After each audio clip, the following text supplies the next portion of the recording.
Let me start the 42nd session of Secrets of Spirituality. The slide which you are seeing right now was our ending slide in yesterday's session. And we were discussing about the existence of life in the dimensions of the self,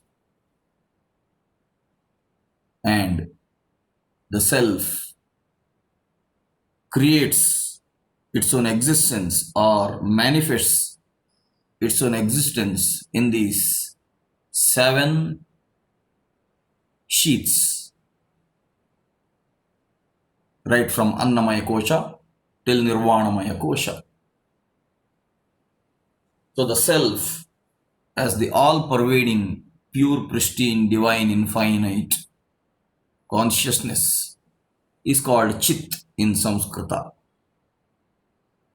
The Chit, which is egolessness, timelessness, non-moving, pure, pristine, divine existence, gradually starts a small ripple within itself and starts moving by its own minute particles, and the particles and energy together becomes matter, and that energy is called Chiti.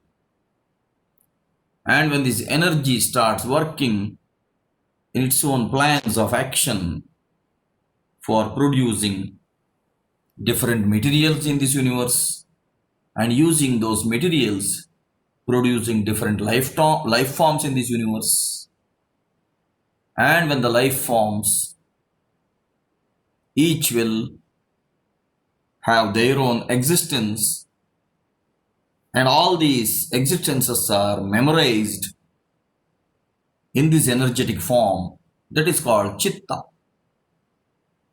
And when this Chitta is completely bound with the material existence, and when the material existence wants to retain its own material existence, then that is called Vasana.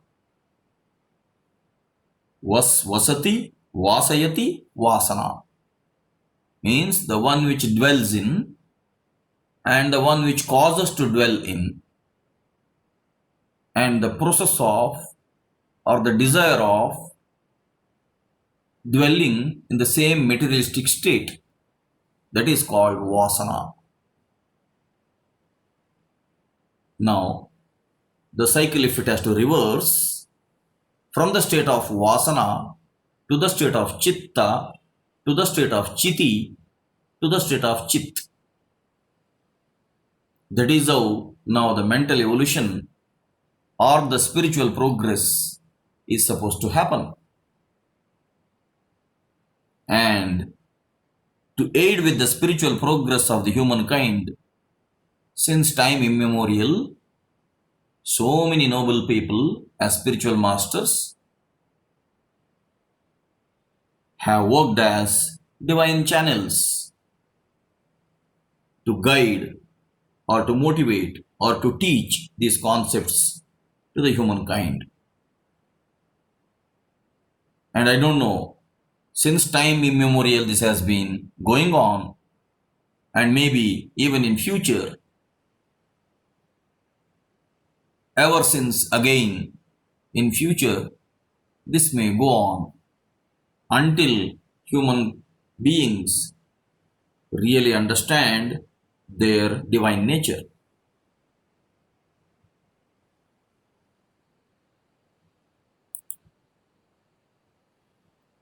Now, to come back to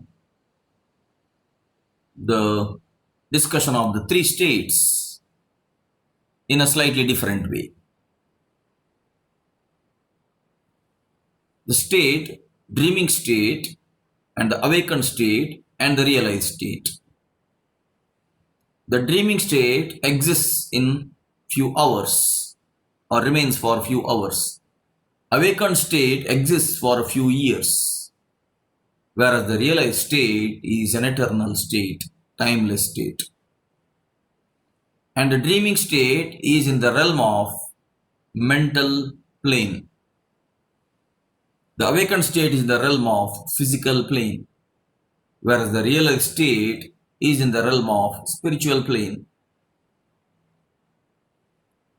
The dreaming state exists until awakening happens, and the awakened state exists until sleeping happens. But the realized state is an infinite state, timeless, egoless state. Now the dreaming state is influenced by the awakened state as well as the realized state, because whatever is called as yoga in samadhi is the same as sleeping state in the Vedanta, because even in the sleeping state there is no individual ego. Even in samadhi there is no individual ego. So the dreaming state is influenced by the other two states, which means in the dreaming state there is the individual ego also, but the dreams are not actually created by the individual ego. The dreams are only experienced by the individual ego. If properly understood, dreams are basically highly divine mental processes. Now, if the awakened state tries to toxify or corrupt the dreaming state, that is when even the creative aspect of the dreaming state is not going to be utilized by the human beings. If everyone goes into the dreaming state with the pleasant, clean, calm mind, then in the dreaming state, whatever is going to be experienced, that will have many useful tips for mental evolution. And many times, the problems that occur in the awakened state, for which the solutions can be obtained in the dreaming state, because the dreaming state is the contact with the Chiti or the divine energy. It is the divine energy which is causing the dreams. Even though many dreams seem to be hallucinations or imaginations, basically these imaginations are part of creativity. Without imagination, how can there be creativity? So that way, dreams are supposed to be divine, and dreams are supposed to help in the mental evolution of the human beings, provided the dreams are actually experienced that way without awakened states, wrong experiences, or awakened states, illusions affecting the dreaming states. So that way, the dreaming state is influenced by both. That means by the realized state as well as the awakened state. On one side there is individual ego, on the other side there is divine ego. And it is the natural ego that is causing the dreams. Similarly, the awakened state is influenced by the other two, because if in the dreaming state some creative aspects are coming out, if in the dreaming state some solutions are coming out for the problems of the awakened state, then if in the awakened state, if it is retained in memory, the same solutions can be implemented, and the awakened state can be a better state of physical life, which is influenced by the dreaming state.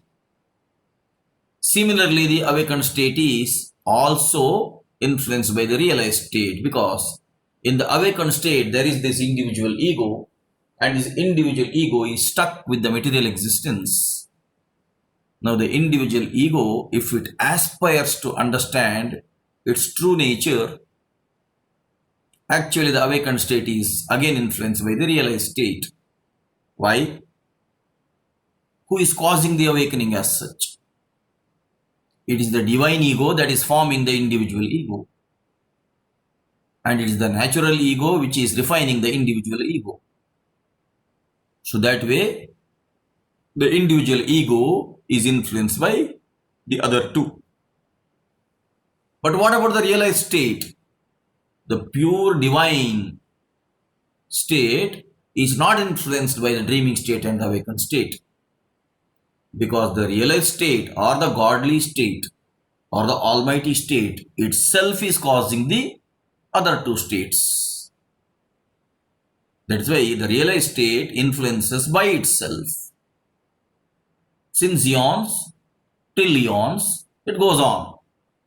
We don't know since how many eons this play of the consciousness has been going on this earth, and we still don't know now in future for how many eons this play of the consciousness with matter and energy is going to go on, because that influences itself, that memorizes all its own processes, and that understands everything.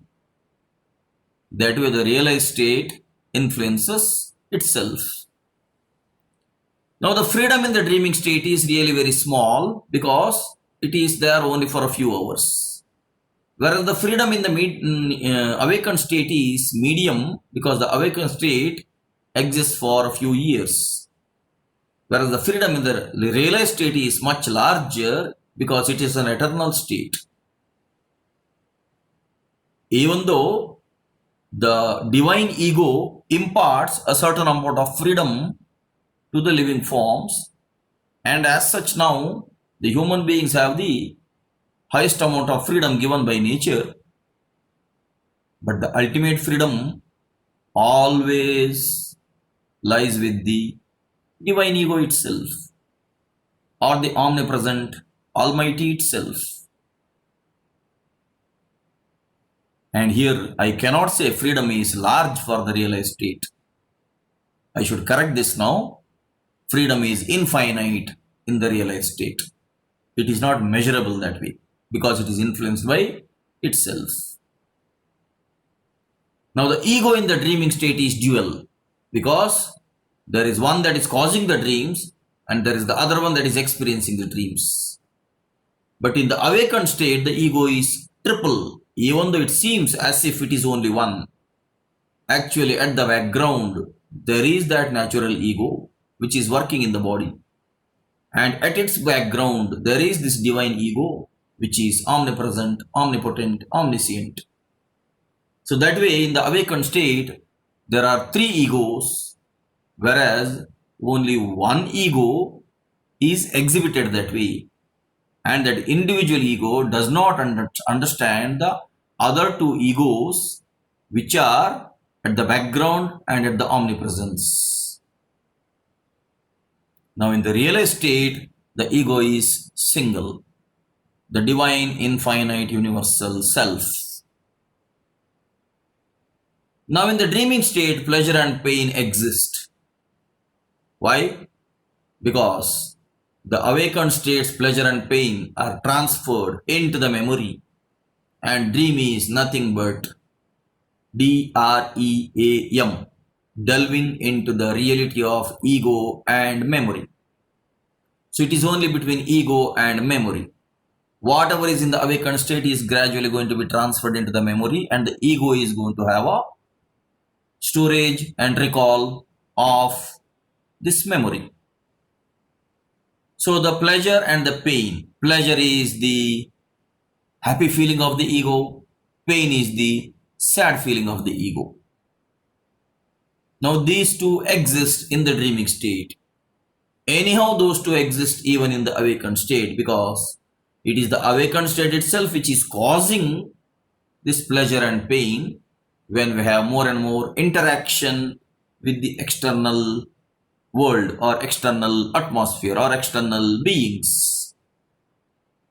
When we have comfortable companionship, comfortable relationships, then we have pleasure. When we have discomforting relationships, discomforting companionships, then it is pain. Now both of these exist in the awakened state, and they are transferred again into the memory. Now in the realized state, there is neither pleasure nor pain. Pleasure and pain do not exist, because in the realized state, there is no role for an individual ego at all. There is nothing called pleasure, There is nothing called pain. There is nothing called loss. There is nothing called gain. They do not exist in the realized state. That is why at times the realized state is also called as the blissful state. It is neither a happy state nor an unhappy state. It is beyond happy and unhappy states. It is beyond the state of happiness. So it is called as a blissful state, an egoless state. Now Adi Shankara says this particular sentence in his commentaries. Dream is a small life. Life is a big dream. And to recall the sentence which I had told earlier, Adi Shankara says, Bhava itself is a roga, which means coming into existence with this body as a life itself is a disease. Because as soon as you are born, you are stuck with this pleasure and pain, and it will go on until you leave this physical body. So he says, dream is a small life and life is a big dream. Both are transitory. Both are going to have a beginning. Both are going to have an end. Both are transitory. So, both are just a play of energy and matter. Dream is also a play of energy and matter. Life is also a play of energy and matter. That way, dream is a small life. Life is a big dream. Let me proceed. Let us discuss more about God. Because what else we have for discussing, isn't it? Mundaka Upanishad says, Anya vacho vimunchatha. This also I have been telling you. Stop speaking of other things and speak only of God. So, we have no other work to do than to keep on talking about God, keep on listening about God, keep on reading about God, keep on writing about God, keep on thinking about God. What other better work we can do than this? Right? So, there are many terms which are used. In general, God is called as creator. And using the spiritual terminology, God is called as self and soul. Now, using scientific terminology, God is called as consciousness and divinity. Now, in general, whenever we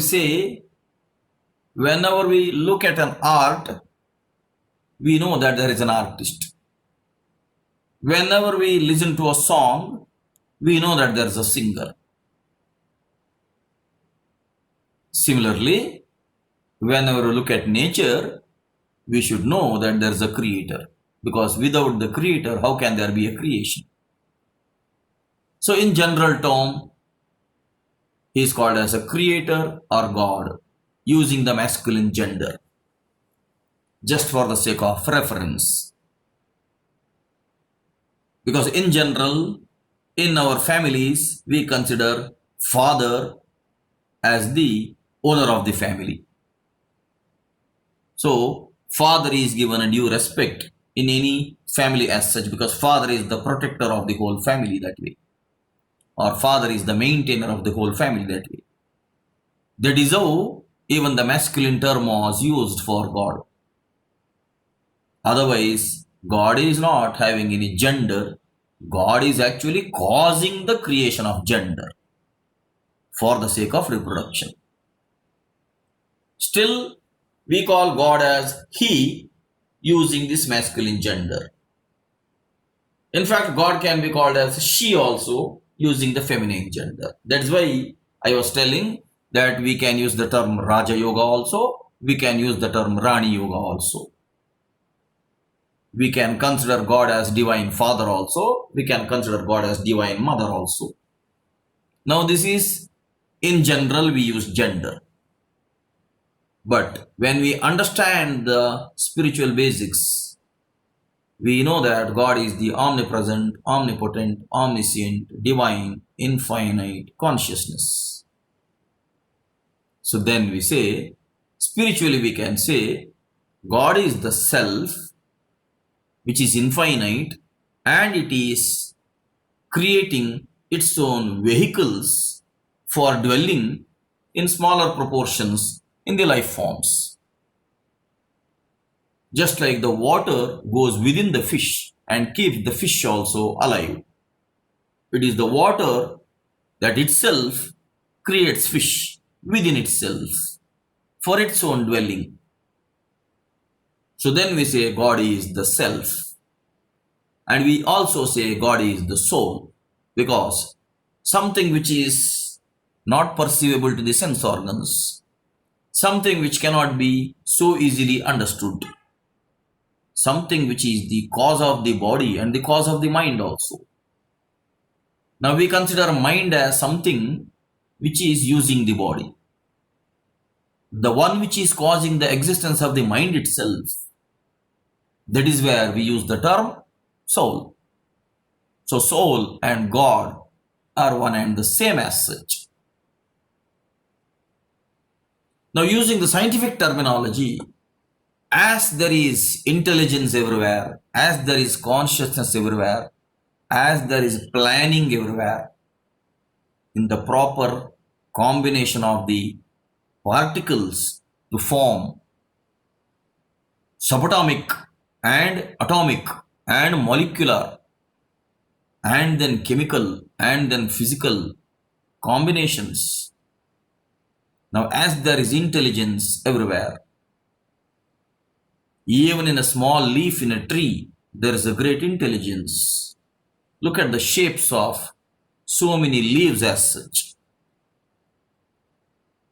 Different trees will have different shapes of leaves, different shapes of flowers, different shapes of fruits. What complicated structure for the flowers, even the fruits, even the seeds, even the leaves. This is in the Sthavara life forms. What about in the Jangama life forms? In the Jangama life forms, how about so many birds having so many varieties of colorful feathers? How many animals having different bodily shapes, different colors, different types of legs, claws, nails, hooves? Now, it is visible that there is intelligence everywhere, omnipresent. There is consciousness everywhere, that is consciously making these particles to enjoin and then using these combinations to produce the life forms.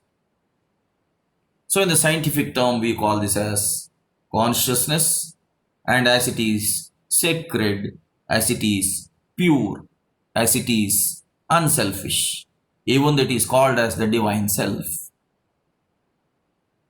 Otherwise, in the general term, selfishness means related to some personal benefit.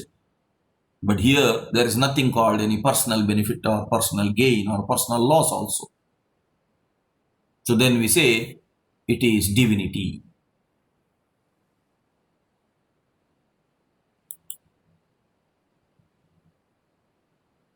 You can see this beautiful picture. This picture was the greatest imagination of Vedavyasa in the story of Mahabharata. And the same metaphor or example is mentioned in the Kathopanishad, where it is mentioned that body is like a chariot which is driven by the 4 horses, and the charioteer is ready to fight and to become successful. And the one who is driving the horses, the owner of the chariot, is it the one who is a charioteer, or is it the one who is sitting in the chariot? Now Arjuna is shown here as sitting in the middle of the chariot. Krishna is shown here as driving the chariot and guiding the horses. Now, when anybody sees this picture, they will think that this charioteer is the servant and the one who is sitting in the middle of the chariot, he is the owner of the chariot. In general, such meaning only comes as if Arjuna is the owner and Krishna is the driver, because chariot is the vehicle here. But is it so? It is not so, right? Even though on the outset, when people see this picture, let us say people don't know the story of Mahabharata, or people who have not studied the Kathopanishad. When they see this picture, they will simply think that Arjuna himself is the owner of the chariot and Krishna is nothing but the charioteer, or he is a servant of this Arjuna. And all these four horses belong to Arjuna himself. Chariot also belongs to Arjuna himself. But that is not the case, right? You know the story of Mahabharata. It is not the case. Now, what is the metaphysical meaning here? The metaphysical meaning is Arjuna as the Jiva is the experience of the battle of life, and Krishna as the Daiva is the driving force of this life. And which are these four horses? The four horses are the four Antakarana: Manas, Chitta, Buddhi, Ahankara. Mind, memory, intellect, and ego. Whenever I mention ego, that is the individual ego. So these four are basically driving anybody's life. Mind, memory, intellect, and ego. These are the four which are driving the five sense organs, the five motor organs, and the awakened state as such. Now that way, if life is taken as a battle, life is a battle between what? Life is a battle between good and evil, or between freedom and free will. We cannot say good and evil, because both good and evil, they are caused as such by the human beings themselves. What is good, what is bad, who should decide? Now we should say it is a battle between freedom and free will, where freedom is mistaken as free will. Understanding is actually misunderstood. Whatever is supposed to be understood is misunderstood. So, if Jiva or Arjuna thinks that he is the owner of the chariot, that is totally wrong, because his driver is the Daiva. It is God who designs the body and the God who instills the four Antakarana, and if God is given complete rights, let us say, from this Jiva, then God will drive the four horses in the right direction. If not, horses may go astray, chariot may go astray, and the Jiva may lose the battle of life. Now this is a great metaphor, where even though it seems Arjuna is the owner of the chariot, no, it is the Krishna who is the owner of the chariot. And it is the Krishna who is driving the horses, provided Arjuna submits himself at the feet of Krishna. Now Krishna gives the freedom to Arjuna to stay inside the chariot and to fight the battle of life. If Arjuna understands it properly, actually Arjuna is protected by Krishna. If Jiva understands life properly, then Jiva is protected by Daiva, because all the resources are provided by the providence. All that is required for living is given by God to the individual. If the individual understands this, if the individual understands that the four horses do not belong to the individual ego, ego itself is part of God. If the individual understands this, that even though life is a battle, this battle can be won provided the horses are controlled by the divine self, not by the individual ego. That way, now we call this as Jivatma and this as Paramatma. You may get confused when I say ego there, because I say these four horses are also mind, memory, intellect and ego. Manas, Chitta, Buddhi, Ahankara. Then what is Arjuna here? Arjuna is called Jivatma, Krishna is called Paramatma. Jiva, Atma, Parama, Atma. Arjuna is the fractional self, Krishna is the universal self. Just like there is water inside fish, there is water outside fish, there is water everywhere. The water that is everywhere is Krishna. The water which is inside the fish is Arjuna. Chariot itself is fish. And the four horses are the four Antakarana. Now, my dear listeners, your physical body itself is this chariot. And you yourself are Arjuna. And God has given you the four Antakarana, Manas, Chitta, Buddhi, Ahankara. You are divine self called Jivatma. If you submit yourself to Paramatma or God, either by means of Jnana Yoga, or by means of Bhakti Yoga, or by means of Karma Yoga, or by means of Ashtanga Yoga, or by means of Hatha Yoga, Laya Yoga, Mantra Yoga, finally by means of Tantra Yoga, Purna Yoga, Raja Yoga,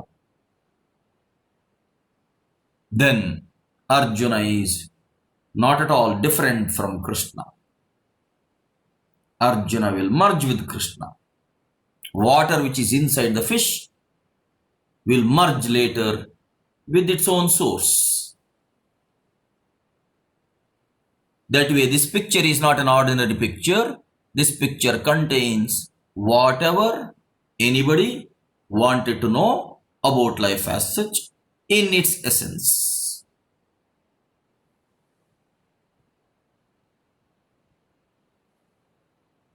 Coming back to the faith systems of Hinduism, called Shaiva system and Vaishnava system. There are these two beautiful personalities depicted in the Hindu philosophy called Shiva and Krishna.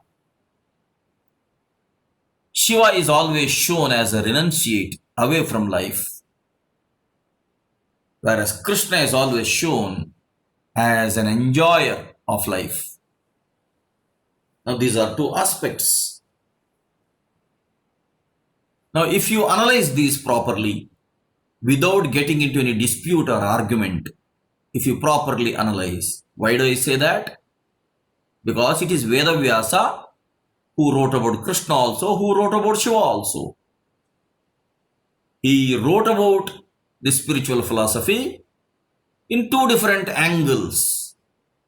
Vedavyasa's intention was not to create any disputes. Later on, the followers keep creating disputes without understanding the essence. Now, Shiva is master after yoga. Anybody who gets into the path of yoga, attaining mastery after yoga, that is samadhi, that is egolessness, that is timelessness, that is eternity, that is renunciation, remaining in samadhi. without having any attachment towards life. So that is master after yoga, whereas Krishna is master of yoga. In the 18 chapters of the Bhagavad Gita, each chapter is named as yoga. And in each chapter, there is a serious teaching to be taken. In fact, in the Bhagavad Gita, there are so many teachings. There is Jnana Yoga, there is Bhakti Yoga, there is Karma Yoga in the Bhagavad Gita. There is the mention of Hatha Yoga also, Mantra Yoga also, Laya Yoga also in the Bhagavad Gita. At the end, Bhagavad Gita concludes as Yatra Yogeshwara Krishna Yatra Partho Dhanurdharaha Tatra Shri Vijayur Bhutir Dhruvani Tirmatir Mama, as told by Sanjaya. Yatra Yogeshwara Krishna Yatra Partha Dhanurdharaha Tatra Shrihi Vijayaha Bhutihi Dhruvani Tirmatir Mama. Sanjaya says, wherever Yogeshwara Krishna is there, wherever Dhanurdhari Arjuna is there, there is success.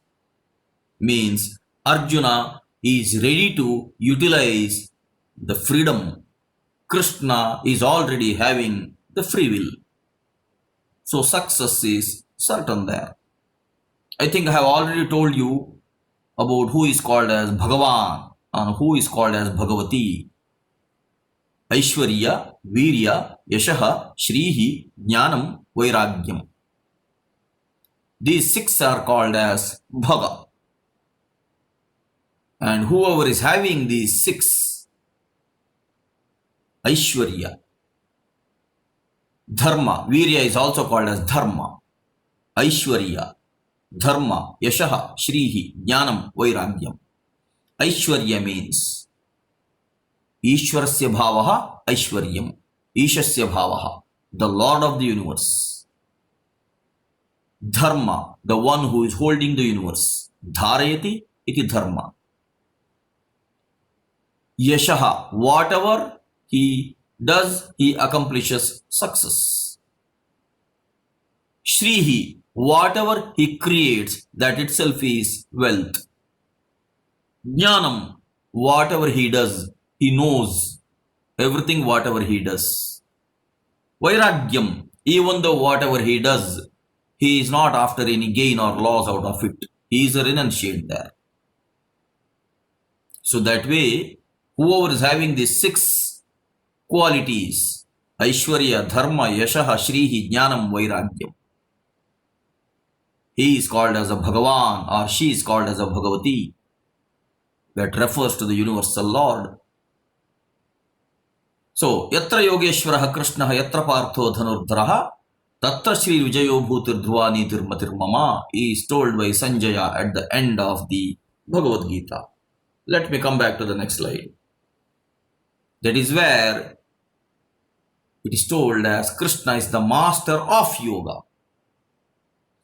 Now, Shiva is Yogeshwara, whereas Krishna is Yogeshwara. I told you the verse now. Yatra Yogeshwara Krishna. Yoga, Ishvara, Yogeshwara. It is called Gunasandhi.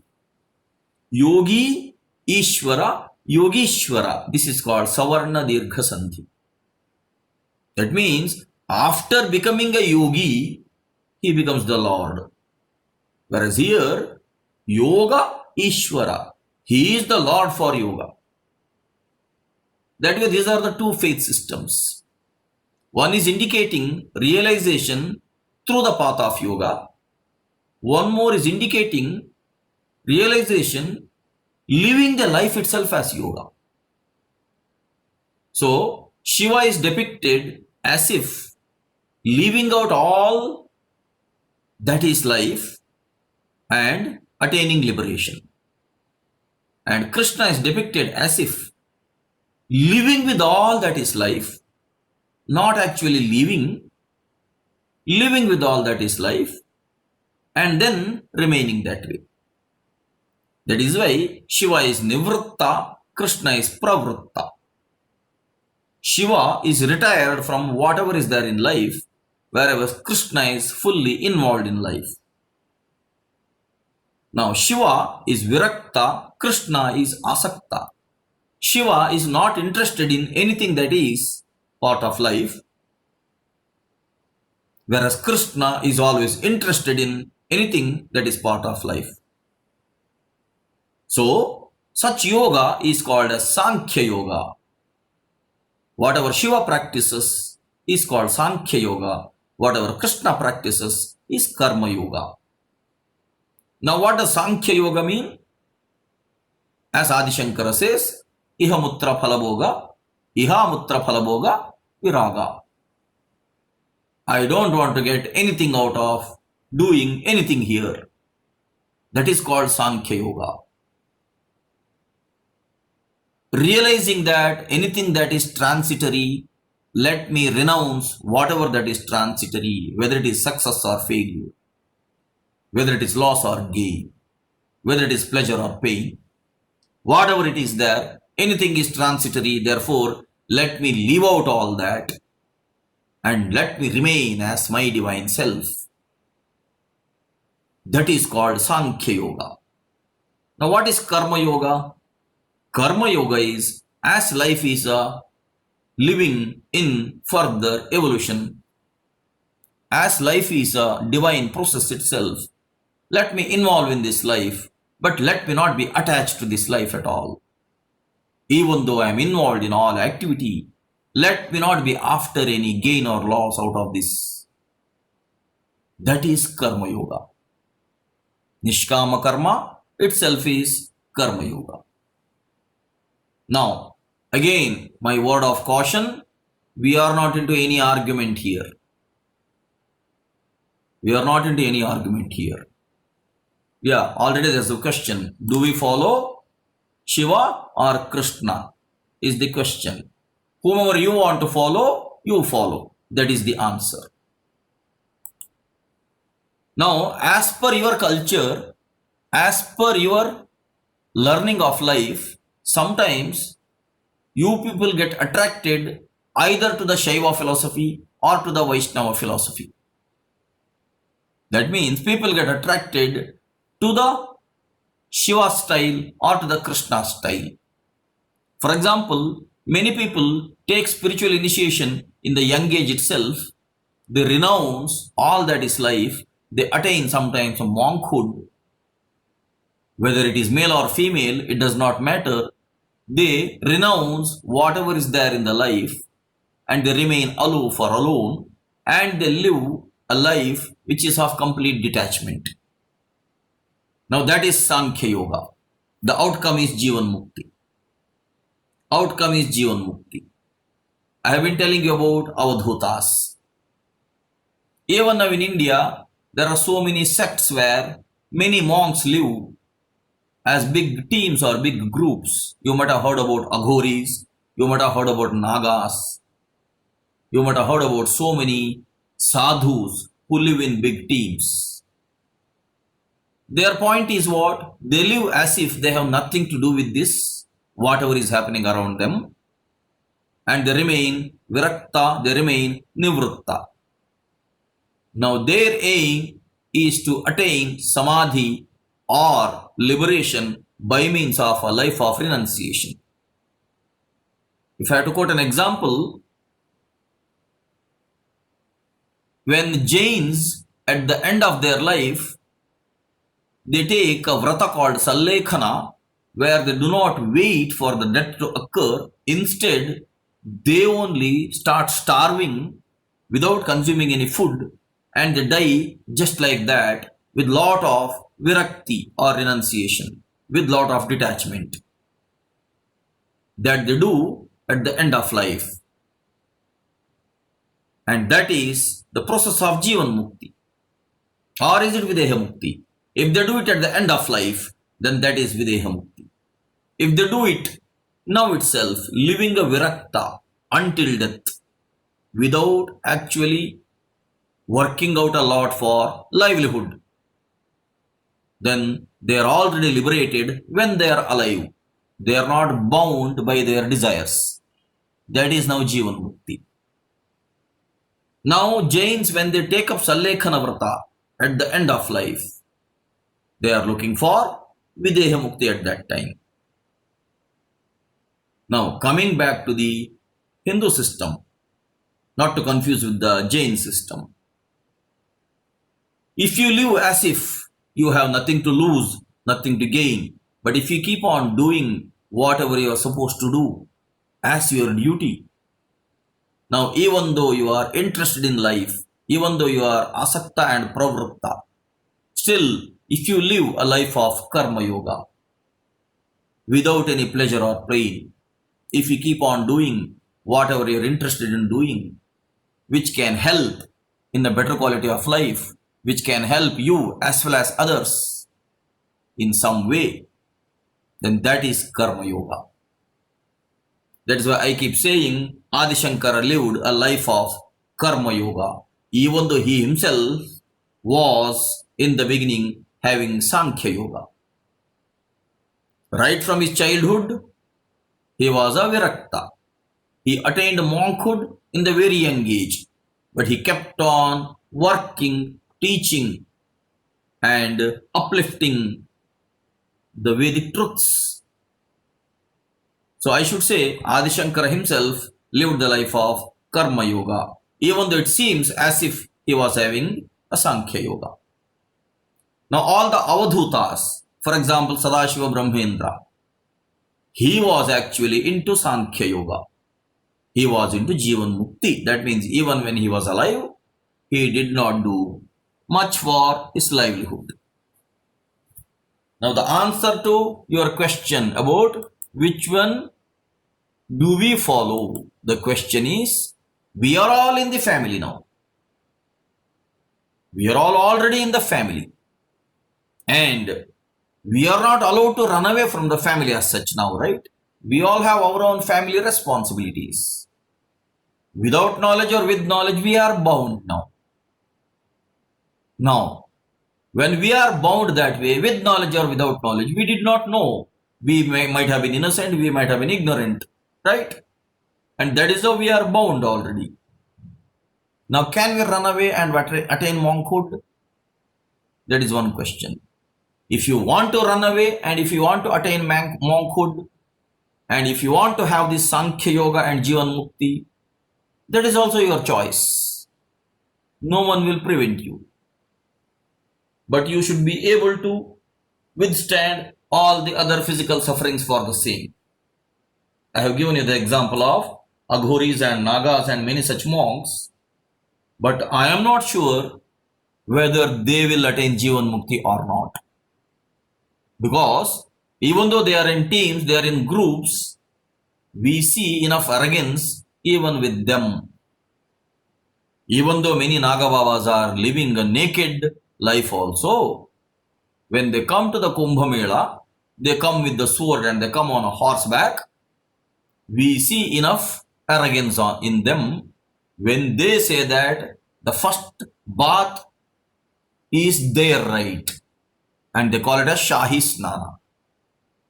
Now, is it renunciation or is it Virakti? Now coming to Mukundur Swami, whether Mukundur Swami lived a life of Sankhya Yoga or Karma Yoga, now he lived a mixture of both. Why do I say that? He did not do anything for his livelihood. He lived in a hill, he lived inside a cave, he lived in a graveyard. But he was in touch with Belagiri Krishna Shastri. And in his graveyard also, he had these flowering plants. He himself was watering the flowering plants. And he used to mix with all the villagers around. And he used to chat so jokingly with all those villagers. He was with the people also. At the same time, he was a renunciate also. Now, I should say that Mukunda Swami was a combination of both. He was following the Shaiva system also, he was following the Vaishnava system also. Now, if you can develop that then that is still great. As I told you about Adi Shankara was a combination of both. That means he was a Virakta also, he was an Asakta also. He was a Sankhya Yogi also, he was a Karma Yogi also. Now you may ask, does he have two types of mukti then? I should say yes. He was a liberate daily also. In the sense, daily night when Adi Shankara used to go to sleep or Mukunda Swami used to go to sleep, they used to have a very peaceful sleep, right? They used to go to sleeping state with a clean slate, right? In their daily life also, they never had pleasure or pain, right? Which means what? They are having Jivan Mukti. They were having Jivan Mukti even in their daily life. But when they left their body, they were liberated. When they left their body, I should recall that verse which is in the Bhagavad Gita. Antakale cha mameva sparanmuktva kalevaram yah prayati madbhavam sayati natyatra samshayaha. This is the verse in the Bhagavad Gita. Antakale cha mam eva smaran muktva kalevaram yaha prayati mat bhavam saha yati na asti atra samshayaha. There is no doubt that when anybody leaves the physical body, if that person remembers the self, then he attains the self or liberation. But at the time of leaving the physical body, if any person has to remember the self, then that person has to remember the self always while living also, right? Otherwise, what do people remember at the time of leaving their body? They keep on remembering whatever they are bound. They will not remember the liberated self, right? If they want to have Videha Mukti, then they have to remember the liberated self on a daily basis now also, right? So that way, even when Adi Shankara was alive, he was having a Jivan Mukti.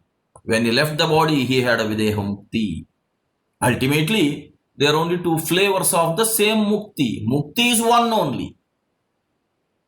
Liberation or salvation or Kaivalya or Moksha or Nirvana or Aikya is one only. Its paths are many. That way, you can have a combination of both as such. You can be a renunciate in the daily life also that way, but you keep on working for your livelihood in the daily life also that way and help others to live in the same manner that way. If at all I have to tell you about my own thinking, now you don't have to praise me later on, you don't have to flatter me later on. Because of the question, I am just honestly telling. That is, let us say today night when I go to sleep, in the sleep, if I leave my body without my knowledge, that is Jivan Mukti. Let us say after about 20 years or 30 years or 40 years, let us say this body gets aged, and while at that time after aging, if I leave this body, remembering the self, then that is Videha Mukti. Am I ready for both? Yes, I am ready for both. If tonight, if I go to sleep, let us say the physical separation happens, then no issues.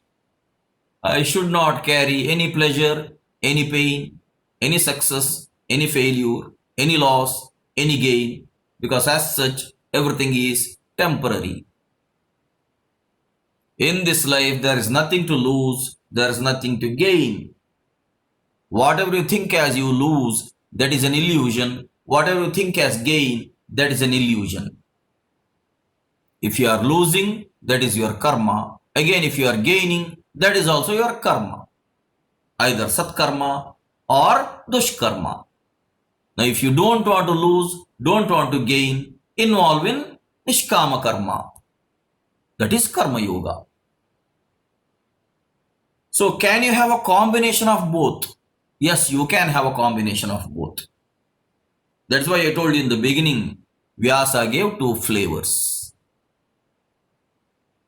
Whether you want to have a Kali dosa or a plain dosa, both are same. Don't have the masala dosa. Masala dosa will cause you acidity. But whether you want to have a Kali dosa or a plain dosa, both are same. In the sense, it is the same flour. It is the same tawa. Right? Tawa, what do we call in English? Hot plate. It is the same hot plate. It is the same oil. It is the same rice flour and the gram flour. Whatever, black gram flour. Taste also is almost the same. Only thing is the way in which you pour it on the hot plate is different. Kali dosa is poured and prepared with the thickness, where plain dosa is poured or prepared with the thinness. Otherwise, both are one and the same. Taste may be slightly different with both of them, but essentially both are one and the same. It is like two flavors there, that's all. And you can have a plain dosa, Kali dosa combination also. You can have one Kali dosa, you can have one plain dosa. You can taste both of them. That's again your choice. So, I follow a combination of both. On a daily basis, follow Karma Yoga also. On a daily basis, follow Sankhya Yoga also. In the sense, understand in what way you have to be detached and in what way you have to be attached.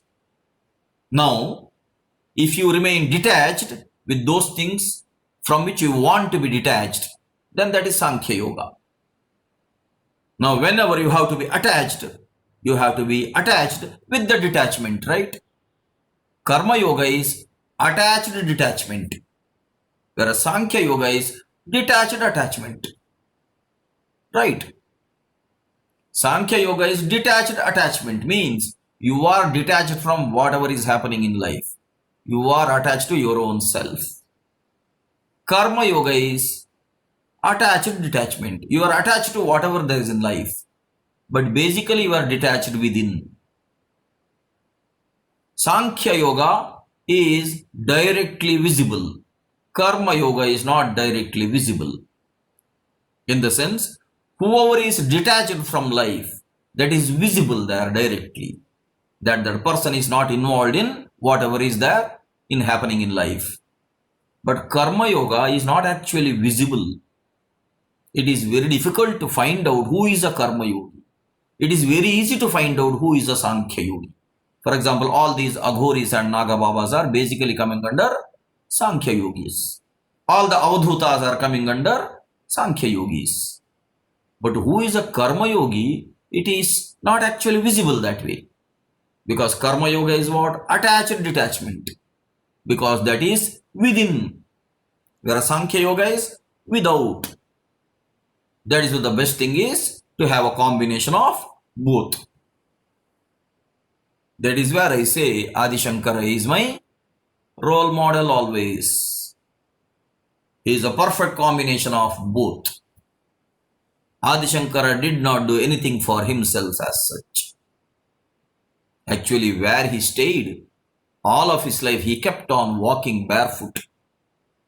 3 times he had gone around the land of India and he established 4 hermitages. Wherever he went, he had philosophical, spiritual discussions, teachings, writings. But he did not do anything for himself. So was he having a detached attachment? Yes. But was he having an attached detachment? Yes. He was working always. Even though he was not working for his livelihood, he was working for the realization which can help others to attain liberation. That way I keep saying Adi Shankara is my role model. Even Vedavyasa himself gave these 2 faith systems descriptions, right? He himself wrote 18 Puranas that way, right? In all these Puranas, he depicted the metaphysical truths only in the form of stories. For the people who could not understand Bhagavad Gita, for the people who could not understand Brahma Sutra, for the people who could not understand the Veda, he wrote stories. They were Puranas. And in all the Puranas, through many mystical stories, he depicted the same truth of detached attachment and attached detachment. Sankhya Yoga is detached attachment, which is visible directly outside, whereas Karma Yoga is a attached detachment, which is invisible because it is inside. All said and done, finally what Bhagavad Gita says? Finally Krishna says to Arjuna in the Bhagavad Gita that I have told all that has to be told. Now you do whatever your intuition tells you, or you do whatever your intellect tells you. Finally, that is the teaching of Krishna to Arjuna at the end of the Bhagavad Gita, right? Now, that is our choice. We learn whatever we want to learn about liberation, about spirituality, about life, about death, about rebirth, about karma, about destiny. And finally, for attaining the goal, there are many paths. Whichever path you choose, it is up to you to choose. Ultimately, liberation is always an individual choice, right? That is the answer to the question.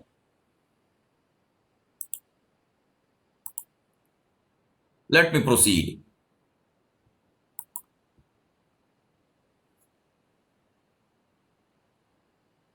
Let us discuss more about self-realization and God-realization.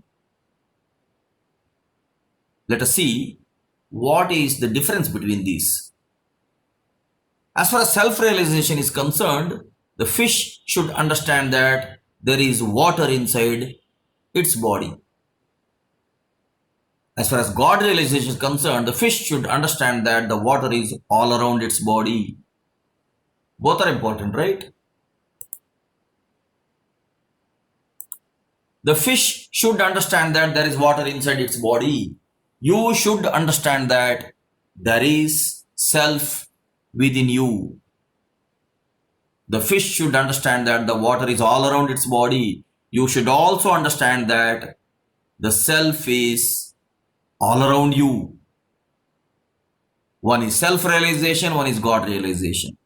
If you understand that the divinity is within you, then that is self-realization. If you understand that the divinity is all over, everywhere, that is God-realization. If I have to quote the example of Mukundur Swami once again, he used to water the flowering plants where he was staying in a graveyard, and when he was watering the flowering plants, he used to speak to the flowering plants. And he used to speak as if he is speaking to some ladies. And he used to say, Yenava ishtonu nalladuttidiye. As if he is speaking to a lady, he used to speak to the flowering plant saying, what, my mother, you are so happy now, you are happy today, you are moving and you are dancing. And he also used to some other flowering plant, then he used to say, Yenava ishtu badogidiye, tako salpa neer tukudi. He used to say to some other flowering plant, what, my mother, you have become so sad. Oh, you don't have water. Take some water and drink and grow. Now, if anybody looks at him, they will say, what mad fellow he is speaking to the plants. But he used to see divinity in those plants. He was self-realized also. He was God-realized also. Both are one and the same. Even though I have put them in two columns here. Self-realization and God-realization are one and the same.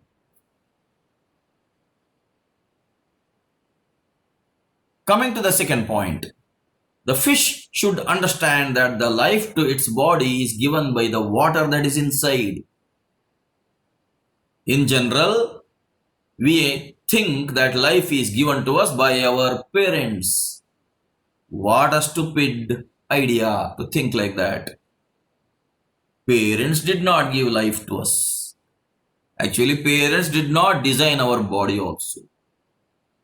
Mother may think that she is giving birth to a child. No. Child is coming out of the womb by means of the muscular pressure that is developed at the uterus itself. And the child also is putting its own pressure to come out. It is not that mother is giving birth to a child.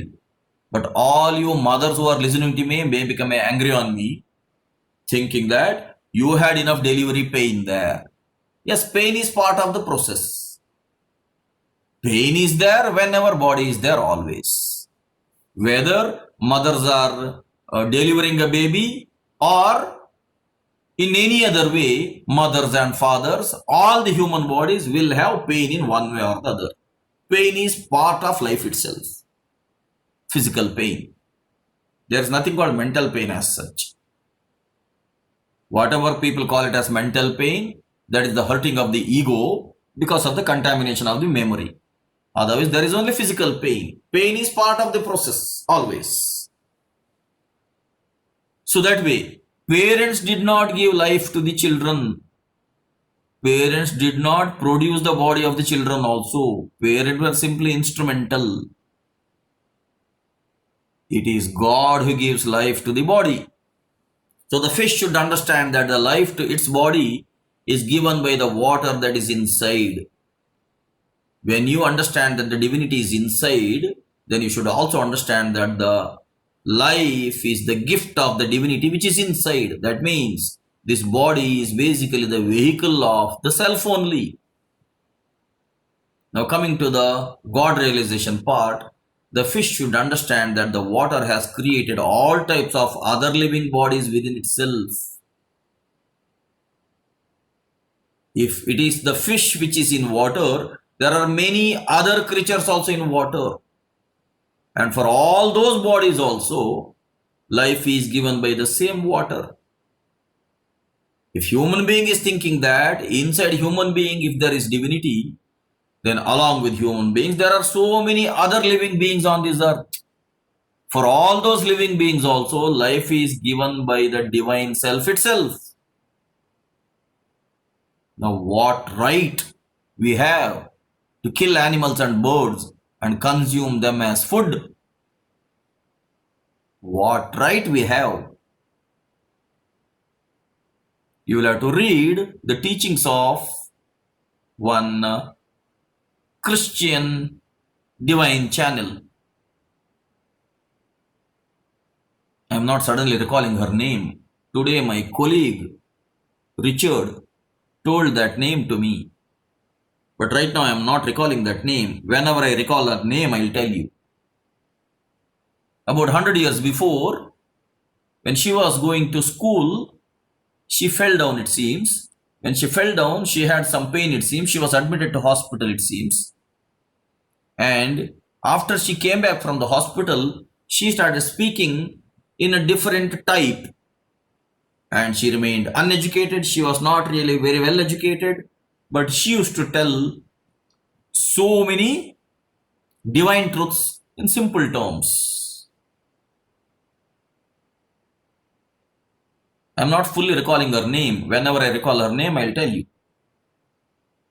So, I was discussing to my friend and colleague Richard that when he told me about that particular spiritual channel who was there in USA about 100 years before, even the church has accepted the truth that she is a divine channel, and whatever were her teachings, they are all published.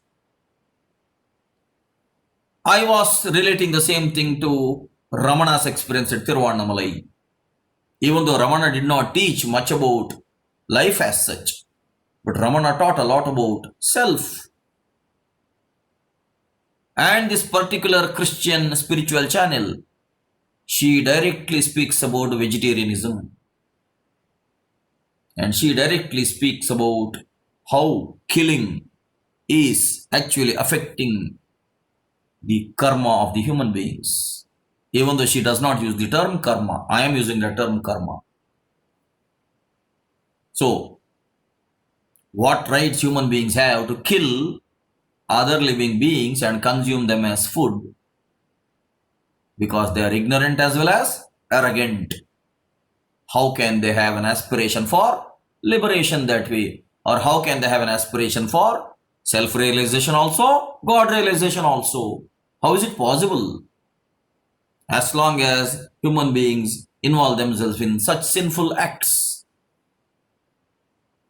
So the fish should understand that the life to its body is given by the water that is inside. The fish should understand that the water has created all types of other living bodies within itself.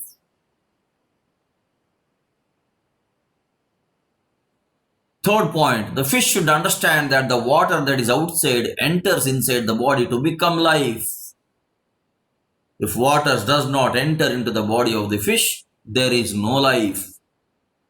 Just like the air that is outside is entering into your body to become life. If the air does not enter into your body, there is no life. The self has to enter into the body through the Sahasrara Chakra, then there is life. If the self does not enter into the body, there is no master in this vehicle. This vehicle will not move. If the self does not enter into the body, there is no driving force in this vehicle. The vehicle will not move. If Krishna does not enter into the body, there is no Arjuna at all. Even though chariot is there are no horses.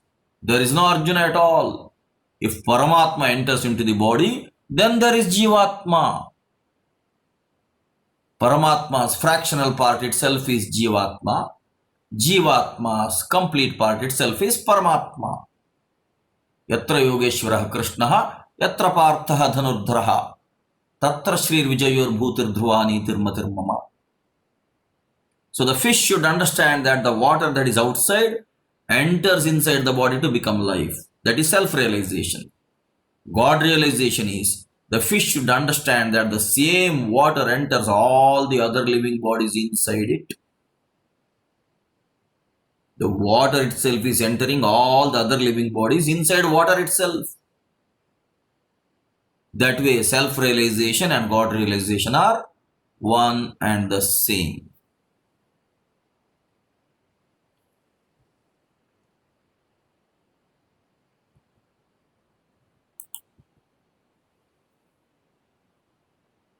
You can see this picture. This is called as Maslow's pyramid. Maslow was a philanthropist, philosopher. And he has written a particular pyramid here. At the base of the pyramid, you can see physiological needs: food, water, warmth, rest. And there are safety needs: security and safety. Now these are called basic needs, which everyone and anyone wants. Now there are psychological needs: belongingness and love needs, such as intimate relationships and friends. And esteem needs: prestige and feeling of accomplishment. That is called psychological needs. But finally, Maslow calls it as self-actualization, achieving one's full potential, including creative activities. That is self-fulfillment needs. Whatever Maslow calls as self-actualization, spiritual science calls it as self-realization.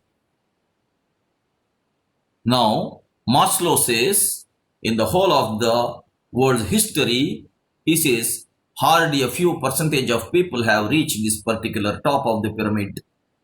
And Maslow admits that he himself has not reached this particular top. But he admits that he realizes the need for self-actualization or achieving one's full potential, including the creative abilities.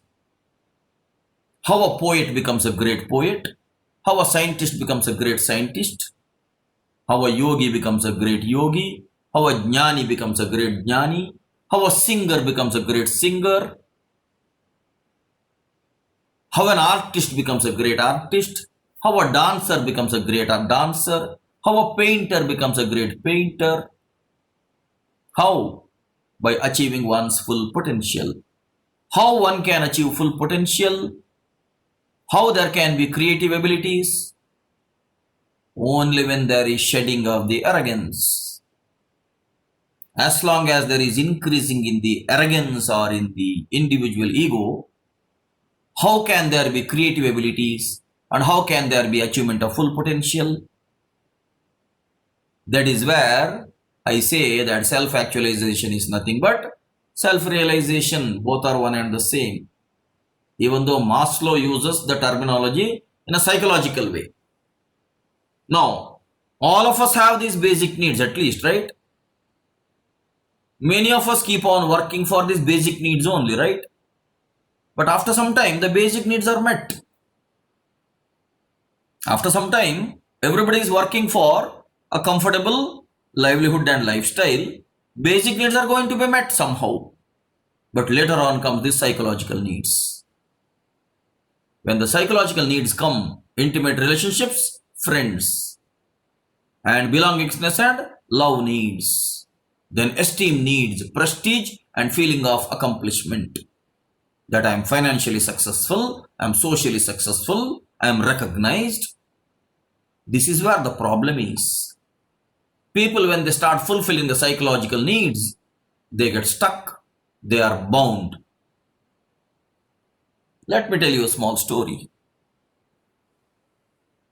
Vedavyasa was teaching spirituality to his 4 disciples, Paila, Vaishampayana, Jaimini and Sumantu.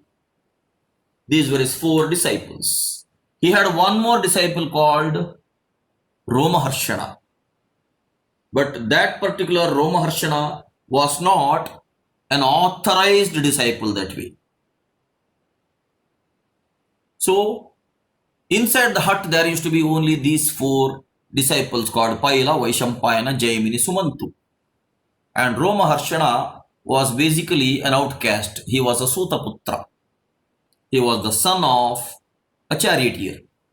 So, he was not authorized to have a direct Vedic knowledge from the teacher. But Vyasa, out of his compassion, has told Romaharshana to sit outside the hut and keep on listening to the same teaching.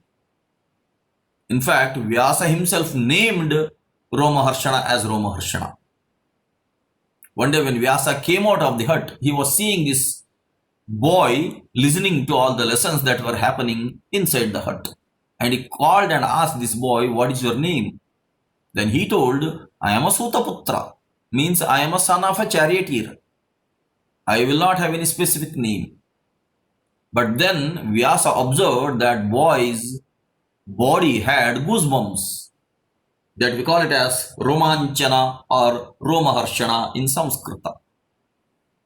After listening to Vyasa's speech, the boy was having goosebumps. Then Vyasa named him as Romaharshana. And he told him, "From now on, you are also my disciple. Keep on listening to my teachings." So these were Vyasa's 5 disciples. And Vyasa had given the partitions of the Veda into each of them.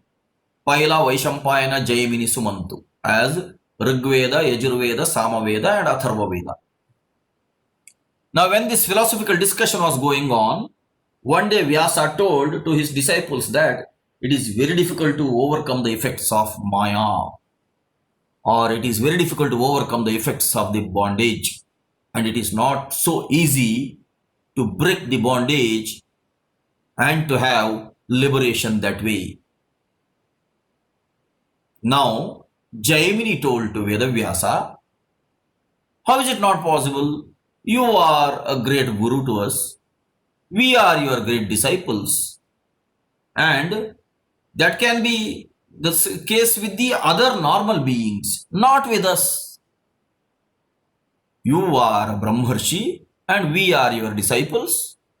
And why do we say that it is very difficult for anyone to overcome the effects of bondage?" or overcome the effects of Maya or illusion? Vyasa told, do you think you can overcome the effects of bondage or Maya? Jaimini told, why not? I am your disciple. Why do you think that I also will be caught up in bondage or caught up in Maya? If that is the case, all your years of teaching and all our years of learning is a total waste of time. Now again Vyasa told, even though there is this much of teaching and learning, still I say that it is very difficult to overcome the effects of bondage or Maya. Jaimini told, I don't agree with that.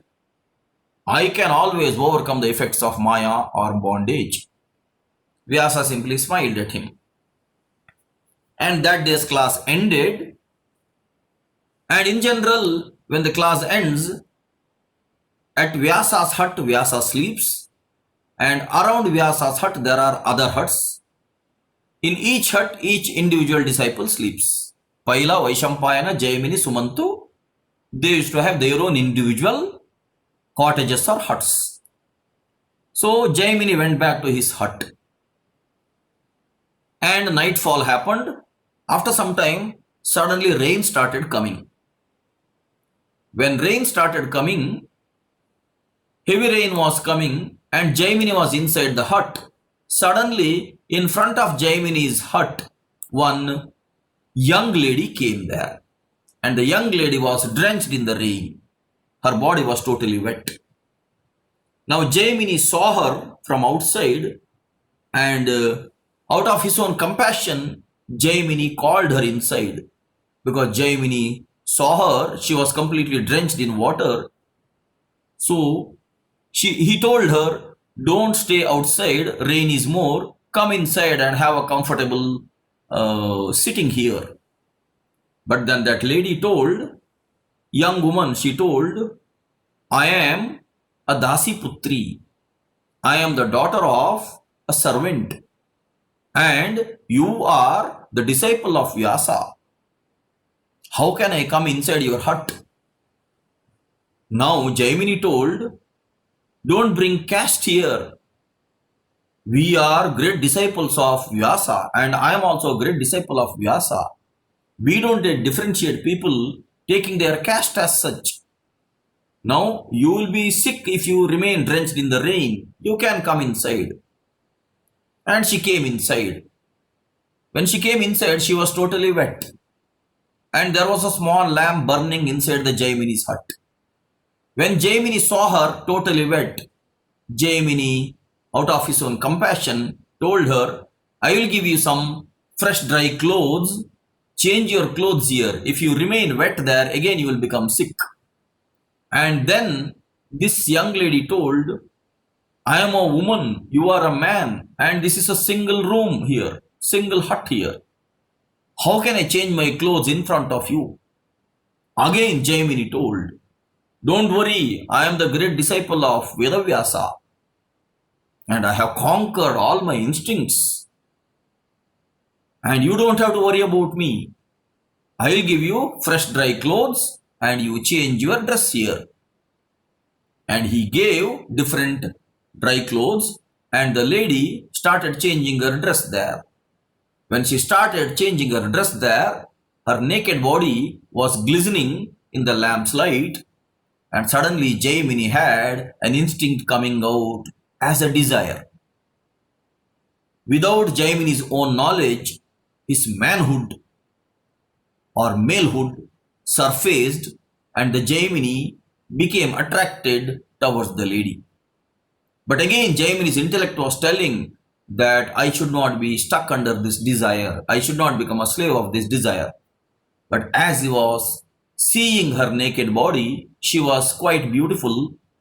And looking at her beautiful body, he somehow developed this desire. And gradually, Jaimini, after a few minutes, once she completed wearing the dress fully, Jaimini was completely engrossed with this desire. And Jaimini casually asked this young woman that, are you married? She said, no, I am not married. Now Jaimini directly asked, will you marry me? Because by looking at you, I am developing this desire. I want to have you. I want to have the contact of your body. But me being Vyasa's disciple cannot have a direct contact with the lady. As you are not married, will you marry me? Now she told, you just now told that you are great Veda Vyasa's disciple, and you just now told you have conquered all your instincts. What is that which made you to tell me this way that you want to marry me? Now Jaimini told, even though I told all that at that time, you know that you are a beautiful woman and I am also a man, I am a scholar also, and I can take care of you very well. Why don't you become my wife? If you agree, I will marry you. Now that young woman told, I have a condition now. If at all you want me to marry you, if I have to give you my permission, then you have to carry me on your shoulders and you have to come around your hut 3 times. You will have to circumambulate the hut 3 times, and then after the 3rd time, I will come inside, and then we can have the marriage on our own way. Anyhow, there is a sacred fire in your hut. Around the fire, we can have Agni Sakshi Vivaha. And Jaimini said, okay, that is the condition, that I'll have to carry you on my shoulders and I'll have to circumambulate this hut 3 times. Fine, I'm a strong man, I'll carry you. And Jaimini agreed. And Jaimini sat down. The young woman climbed on top of his shoulders, and Jaimini stood up and he started going around the hut. 1 round was over, and the Jaimini was holding the young woman's legs, 2 feet, through his own hands, and he was going around. The legs were so soft and so comfortable. After 1 round, when the 2nd round was happening, Jaimini felt as if the legs are becoming stiffer, and whatever was the warmth he was having with the same legs, now that warmth is not happening with the same young woman's legs. This was during the 2nd round. During the 3rd round, Jaimini felt as if there are many long hairs in those legs. Earlier, those many long hairs were not there. Suddenly, he felt the legs have become stiff and the legs are having lot of hairs. Jaimini was thinking, what is going on? I was carrying a very young, beautiful woman, and how come this is now this way? And after the 3rd round, Jaimini sat down and he told the young woman to alight from his shoulders. And when the young woman alighted from the shoulders of Jaimini, Jaimini stood up and he is seeing there was no young woman. It was Vedavyasa himself. And Vedavyasa was smiling and laughing at Jaimini.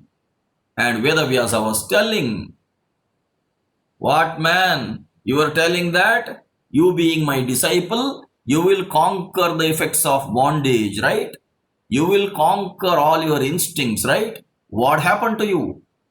You said that people like you and people like me will never be under the hold of Maya. But what happened to you? It was Vedavyasa himself, out of his own yoga siddhi. He had assumed that form of young lady and he had come to test Jaimini. Now Jaimini understood what his guru was telling, that it is not easy even to a Brahmajnani to lose the Maya's effects. Even a Brahmajnani, so to say, even a yogi can become a bhogi, and that way he can become a rogi, unless a yogi becomes a tyagi. So this is a story which indicates how people can become victimized because of their own desires, which is basically psychological needs. That is what Mahatma Gandhi used to say, this earth has everything for a man's need, but not sufficient for a man's greed. All of us have these basic needs met, or even if the basic needs are not met, we can keep on working for our basic needs. But what about our psychological needs? That is where people are stuck and bound. Unless people realize that they are divine, unless people realize that they have to overcome the 6 enemies and the 8 arrogances, how can anybody achieve one's full potential, including the creative abilities? Those small percentage of people who achieve their full potential, they have overcome the psychological needs, because there's a limit to basic needs, there's a limit to psychological needs. Only then anybody and everybody on this earth can achieve the full potential, provided they realize that the divinity is within, provided they realize that the kingdom of God is within, provided each person understands the religious teachings are basic element for personal refinement, and all religions are basic element for cleansing of the memory, and that is actually the essence of spiritual growth. Otherwise, most of the people on this earth are stuck at the middle of this triangle. Neither they are going down nor they are going up. They cannot go down because their basic needs are met. They are unable to go up because they have not yet realized their divine potential. To quote the verse of the Bhagavad Gita, Uddharayat Atmana Atmanam Na Atmanam Avasadayet Atmaivahi Atmanaha Bandhu Atmaivaripuhu Atmanaha. With this verse, let me stop today's session. See you on Monday. Take care and goodbye.